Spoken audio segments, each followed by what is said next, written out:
नाटकाचा प्रयोग म्हटलं की अनेकदा फजितीचे प्रसंग येतात. हौशी मंडळी असो किंवा मग व्यावसायिक कंपनी, मुरलेले कलाकार असो किंवा मग कुणी नवखे असो, कधी ना कधी कुठल्या ना कुठल्या फजितीचा प्रसंग रंगभूमीवर हमखास येतो. चित्रपटाचं बरं असतं बघा, काही चुकलं तर रिटेक तरी घेता येतो.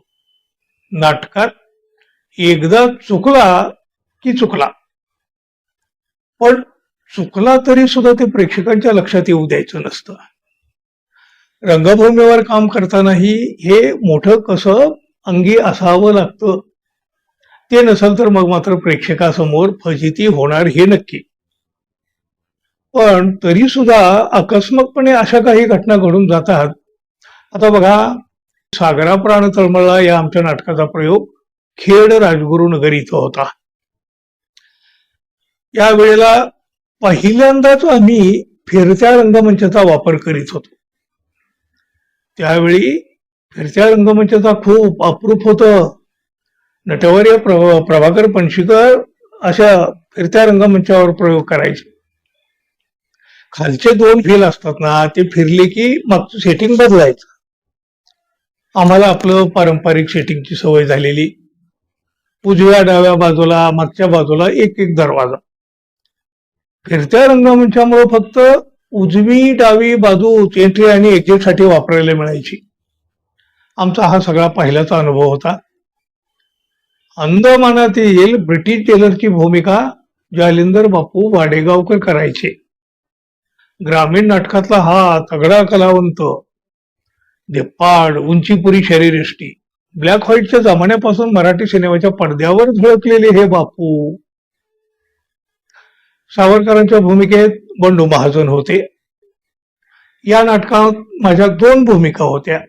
एक अंदमान कारागृहातील वॉर्डन आणि दुसरी सरकारी वकिलाची भूमिका. बेड्या घातलेल्या अवस्थेत सावरकर रंगमंचावर उभे असतात. जेलर बारी हा अत्यंत कडक शिस्तीचा अधिकारी, कैद्यांना प्रचंड त्रास देणारा, त्यांचा छळ करणारा असा हा जेलर बारी.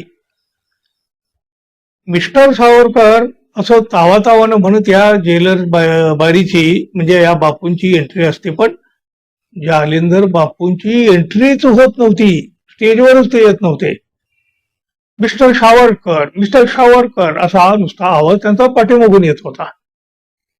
आणि त्यांची वाट पाहत आम्ही स्टेजवर उभे आहो, या बापू का एंट्री घेत नाहीत, हे का रंगमंचावर येत नाहीत, हे आम्हाला अजिबात कळत नव्हतं. बरं, हा जेलर बारी रंगमंचावर आल्याशिवाय पुढचं नाटकही सुरू होऊ शकत नव्हतं. आणि मध्येच काही ऍडिशन घेऊन वेळ मारून न्यायची म्हटलं तरी या नाटकामध्ये ते सुद्धा शक्य नव्हतं. फिरत्या रंगमंचाच्या दोन व्हील मध्ये एक फट होती, छोटीशी.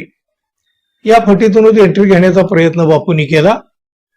आणि तेव्हा आमच्या लक्षात आलं की फिरत्या रंगमंचामुळे एंट्री नेमकी कुठून घ्यायची हेच त्यांच्या लक्षात आलेलं नव्हतं.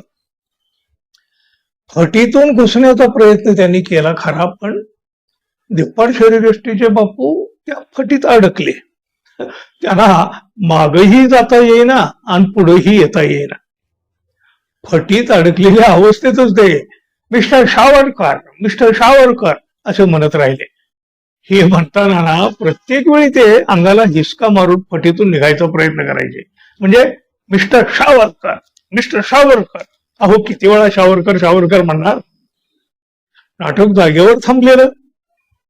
शेवटी कुणीतरी मागच्या बाजूने त्यांना काढून घेतलं, त्यांची सुटका केली त्या फटीतून आणि उजव्या बाजूला आणून सोडलं. त्यानंतर बापूंची एंट्री झाली.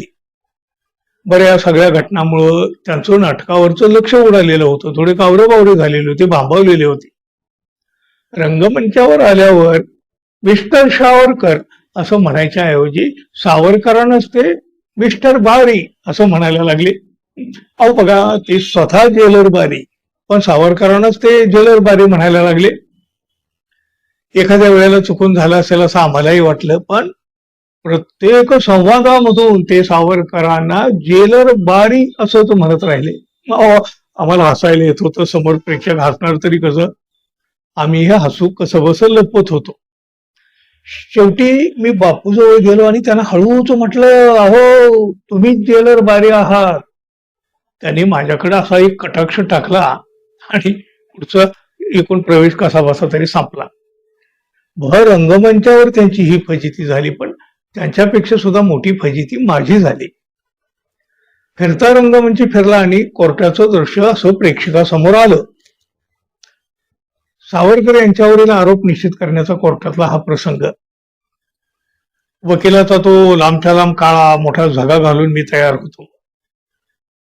सावरकर यांच्यावर असलेले 8 आरोप मी कोर्टापुढे सांगतो आणि मग माझ्यात आणि सावरकरांच्या वकिलामध्ये युक्तिवाद होतो, असा हा एक प्रसंग. हे सगळे आरोप वाचूनच दाखवायचे.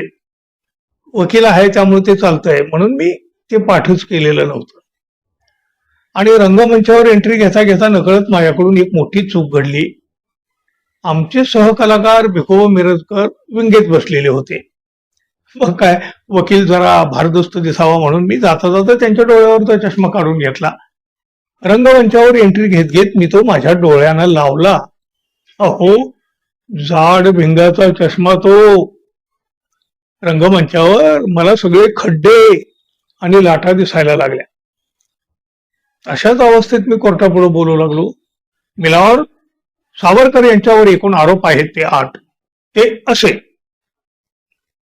अहो, मी तो कागद उघडला, एक अक्षर सुद्धा नीट दिसत नव्हतं. त्या कागदावर सुद्धा लाटा. पाठांतर केलेलं नव्हतं. आता प्रॉम्प्टरचं ऐकूनच मला बोलावं लागणार होतं. आणि हे सगळं प्रेक्षकांच्या लक्षात येऊ नये म्हणून मी वेळ मारून नेण्यासाठी, मिलॉर्ड, सावरकर यांच्यावर असलेले 8 आरोप मी सांगणारच आहे, पण असं म्हणत मी प्रॉम्प्टरच्या आवाजाकडे कान देऊन रंगमंचावरून इकडून तिकडं तिकडून इकडं अशा फेऱ्या मारायला लागलो, प्रेक्षकांच्या लक्षात येऊ नये म्हणून. पायात बूट आणि खाली फिरत्या रंगमंचाच्या व्हीलच्या छोट्या छोट्या फळ्या. चालायला लागलो की त्या फळ्यांचा आणि बुटाचा आवाज यायला लागला. हा आवाज एवढा येत होता की पाठीमागून प्रॉम्प्टर काय सांगतो हे अजिबात कळत नव्हतं. आता मलाही घाम सुटला. बरं, चष्मा काढून वाचणं आता संयुक्तिक नव्हतं. म्हणजे साधारणपणे माणूस वाचताना चष्मा लावतो ना, मग आपण कसा काय काढायचा वाचण्याच्याच वेळेला. आणि घाबरलेल्या भांबावलेल्या अवस्थेत तसं काही ते सुचलंही नाही. तावातावानं कोर्टासमोर जायचं आणि सावरकर यांच्यावर 8 आरोप आहेत एवढंच बोलायचो. पुढं काय, प्रॉम्प्टर पाठीमागून सांगत होता, पण ते ऐकायला येत नव्हतं ना. अहो, कोर्ट बसलेलं, आरोपीच्या कठड्यामध्ये सावरकर, त्यांचे वकील माझ्या समोर, आणि माझी तर ही अशी अवस्था. नक्की काय होतं हे तसं कोणाच्याच लक्षात आलेलं नव्हतं.